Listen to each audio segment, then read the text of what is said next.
Chief minister Arvind Kejriwal அவர்களுடைய senior advocates என்ன சொல்றாங்கன்னா, அரவிந்த் கெஜ்ரிவால் அவர்களுடைய அரெஸ்ட் ஆகப்பட்டது ட்ரையல் கோர்ட்ல தான் அப்ளை பண்ணணும்னு அவசியம் இல்லை. அவர் ஹைகோர்ட் வந்துட்டாரு, சுப்ரீம் கோர்ட் வந்துட்டாரு. ஆல்ரெடி கடுமையா இருக்கக்கூடிய சட்டம் prevention of money laundering act 2002 படி அவருக்கு பெயில் கிடைச்சிருக்கு, செக்ஷன் 45 படி.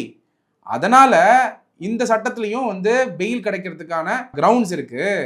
ஏன்னா செக்ஷன் 45லயே கடுமையான ப்ரொவிஷன் இருந்தோம், கடுமையான கண்டிஷன்ஸ் இருந்துமே அதுல பெயில் கிடைக்குதுன்னா அப்போ இங்கேயும் பெயிலுக்கான எலிஜிபிலிட்டி பாசிபிள் அப்படின்னு சொல்லிட்டு அதுக்கான வாதங்களை வைக்கிறாங்க சிபிஐ வழக்குல.